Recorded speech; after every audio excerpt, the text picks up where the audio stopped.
नमस्कार दोस्तों। वर्ष 2019 में कोविड-19 नाम की समस्या ने वैश्विक स्तर पर न केवल मनुष्य के सामने अपने अस्तित्व को बचाने की एक बड़ी चुनौती पेश की, बल्कि बड़ी-बड़ी व्यवस्थाओं को, बड़ी-बड़ी अर्थव्यवस्थाओं को, बड़ी-बड़ी महाशक्तियों को घुटनों के बल ला दिया। इस छोटे से खुली आंखों से न दिखाई देने वाले वायरस ने यह एहसास कराया कि प्रकृति पर नियंत्रण करने की मनुष्य की जो कोशिशें लंबे समय से चल रही हैं, उन कोशिशों का कोई अर्थ नहीं है। छोटी सी वायरस की समस्या संपूर्ण मानवता को तहस नहस करने के लिए काफी है। लेकिन ऐसी समस्या के बीच में उम्मीद की एक किरण बनकर के सामने आती है वैक्सीन। एक ऐसी वैक्सीन जिसके बारे में यह दावा किया गया था कि ये इस वायरस से न केवल हमें सुरक्षा देगी, बल्कि इसका कोई भी साइड इफेक्ट हमारे ऊपर नहीं पड़ेगा। लेकिन दोस्तों, इस वैक्सीन को लेने वाले लोगों में ब्लड क्लॉटिंग की जो समस्या सामने आई और जिसके कारण सैकड़ों हजारों लोगों को अपनी जान से हाथ धोना पड़ा, इसने संपूर्ण व्यवस्था के समक्ष एक प्रश्न चिन्ह खड़ा कर दिया है। सरकार की जवाबदेही सुनिश्चित करने को लेकर के भी दबाव बन रहे हैं और न्यायपालिका के समक्ष भी मनुष्य के आर्टिकल 21 से जुड़े संवैधानिक अधिकारों का संरक्षण करने का उसका जो संगठनिक स्वरूप है, उसका जो एक मूल सिद्धांत है, इस सिद्धांत को भी दोबारा से जांचा जा रहा है। इसकी भी पुष्टि करने का प्रश्न खड़ा हो चुका है। दोस्तों, सबसे बड़ा सवाल यह है कि क्या सरकार को इस मामले के लिए स्वयं अपने स्तर पर इसकी जवाबदेही सुनिश्चित करनी चाहिए? क्या सरकार को मरने वाले लोगों के लिए, उनको दिए जाने वाले मुआवजे के लिए अपनी जिम्मेदारी स्वीकारनी चाहिए? ये सब कुछ ऐसे प्रश्न हैं जिनको लेकर इस समय पूरे देश में चर्चाएं हो रही हैं। आइए आज की इस संक्षिप्त क्लास में एसएसजी गुरुकुल के इस मंच पर मैं अभिनव श्रीवास्तव आपके साथ चर्चा करना चाहूंगा कुछ इसके संवैधानिक व्यवस्थाओं को और साथ ही साथ समकालीन क्या कुछ चल रहा है न्यायपालिका में। इन सभी चीजों पर हम लोग आज की क्लास में बात करेंगे। दोस्तों, सबसे पहली बात तो ये कि इसमें जो प्रगति हुई है हाल के दिनों में, वो ये है कि रचना गंगू नाम की एक महिला और अन्य जो भी पीड़ित लोग हैं, अन्य जो पक्षकार हैं, उन सभी लोगों के द्वारा न्यायपालिका में एक याचिका दायर की गई है, जिसमें यह कहा गया है कि जिन लोगों को भी वैक्सीन लेने के बाद ब्लड क्लॉटिंग या फिर हार्ट अटैक की वजह से अपनी जान गंवानी पड़ी, सरकार द्वारा उन्हें मुआवजा दिया जाना चाहिए। इस बात को लेकर के सुप्रीम कोर्ट ने सरकार के सामने यह शर्त रखी है कि आपको नो फॉल्ट मुआवजा नीति बनाने के साथ साथ संबंधित परिस्थितियों की समीक्षा भी करनी चाहिए और अगर आप इसकी जिम्मेदारी लेते हैं तो आपको प्रभावित लोगों को मुआवजा भी देना होगा।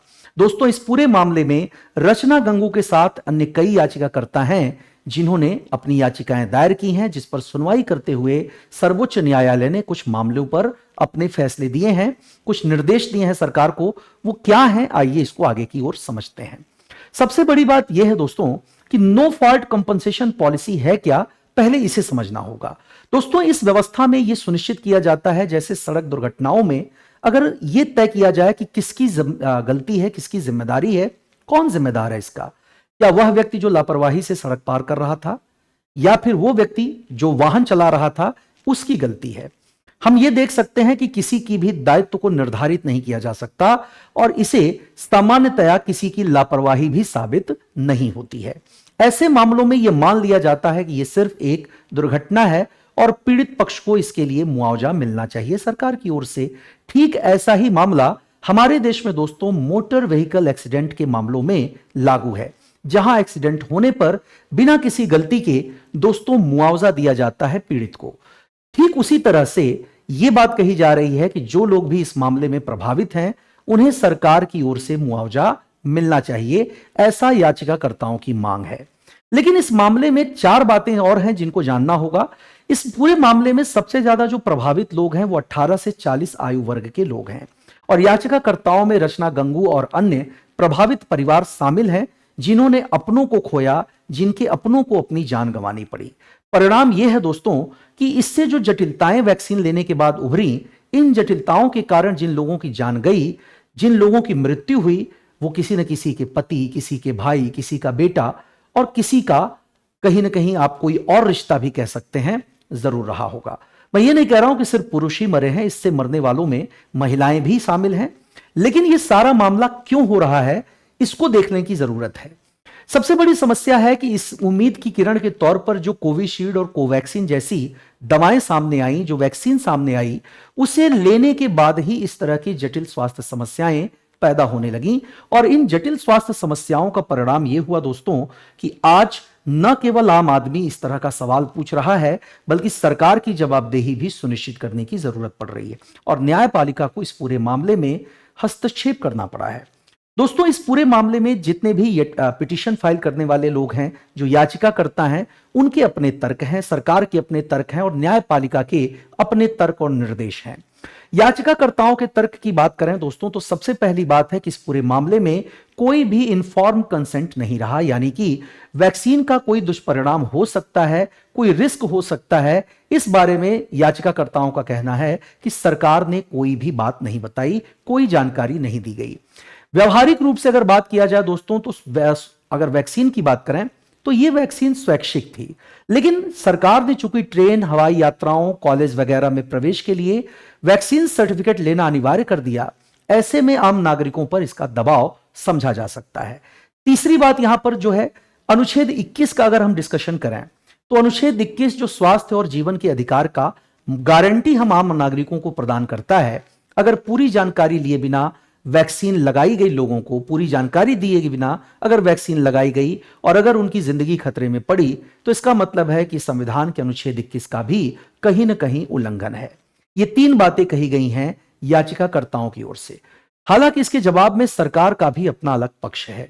सरकार का पक्ष यह है दोस्तों कि वैज्ञानिक और नियामकीय जितनी भी मंजूरियां थी, स्पेशली अगर WHO की बात की जाए, तो वो पहले ली जा चुकी थी।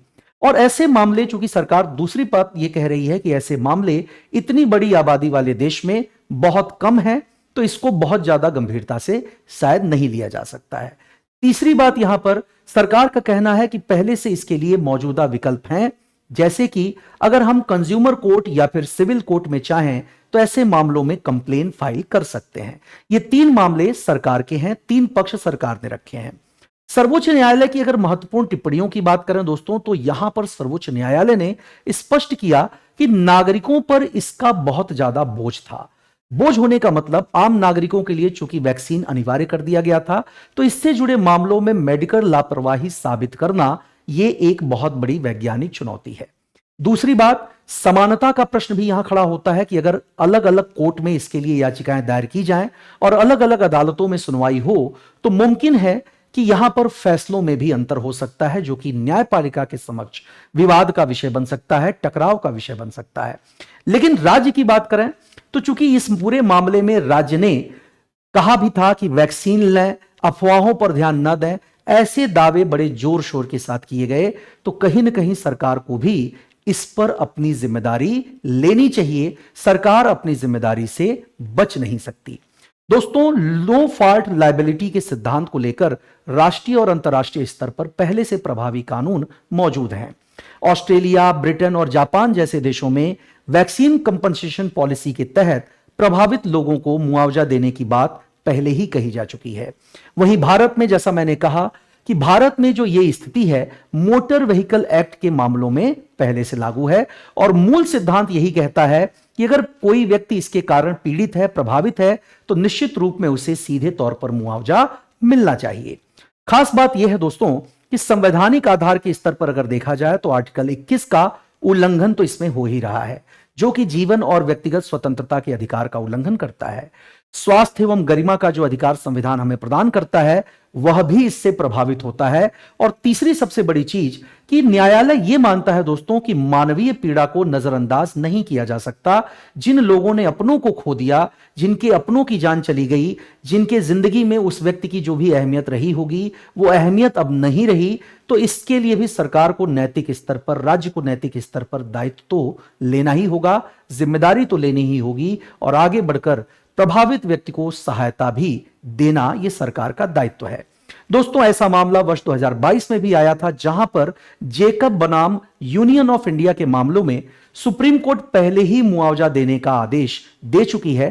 तो अपने इस पूर्व निर्णय का हवाला देते हुए सुप्रीम कोर्ट ने सरकार से यह कहा है कि आपकी जिम्मेदारी बनती है कि आप मुआवजा देने के लिए किसी प्रभावी नीति का निर्माण करें और संबंधित मामलों में जवाबदेही सुनिश्चित की जाए। दोस्तों, स्वास्थ्य एवं परिवार कल्याण मंत्रालय के निर्देशों की बात की जाए तो कोविड-19 टीकाकरण से जुड़े नतीजों की अगर बात करें, गंभीर परिणामों की बात करें, तो एक नो फॉल्ट मुआवजा नीति तैयार करने का निर्देश कोर्ट के द्वारा स्वास्थ्य एवं परिवार कल्याण मंत्रालय को दिया जा चुका है। उन्होंने इसमें यह भी स्पष्ट किया, यह भी टिप्पणी की दोस्तों न्यायपालिका ने, कि यह जो मुआवजा है यह सरकार को अपनी गलती के लिए नहीं देना है, बल्कि इस बेसिस पर दिया जा रहा है कि जो लोग प्रभावित हुए हैं उनकी राहत और उनकी सहायता करना यह सरकार का एक नैतिक दायित्व है। इसका यह कहीं से मतलब नहीं है कि सरकार इस मामले में दोषी है। सरकार को इस मामले में दोषी नहीं ठहराया जा रहा है। और एक बात और कि चूंकि ये बीता हुआ काल है, समय बीत चुका है, जो बीत गया सो बात गई, इस आधार पर अंतिम रूप से यही कहा जा सकता है दोस्तों कि इस मामले में हमें जिम्मेदार लोगों को निश्चित तौर पर उनकी जवाबदेही सुनिश्चित करने का दबाव उन पर बनाना ही होगा। सरकार को आगे बढ़कर अपने दायित्वों का निर्वहन करना होगा। संविधान द्वारा प्रदत्त जो मौलिक अधिकार हैं, उन अधिकारों की सुरक्षा करने के लिए न्यायपालिका को भी अपने स्तर पर कठोर कदम उठाने की कोशिश भी करनी ही होगी।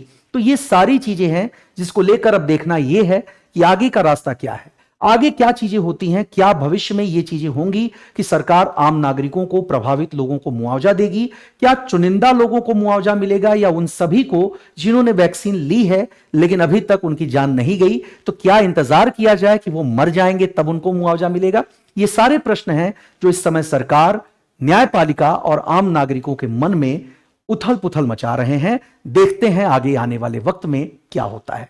मिलते हैं ऐसे ही किसी और महत्वपूर्ण सूचना के साथ किसी और क्लास में। तब तक के लिए दोस्तों नमस्कार।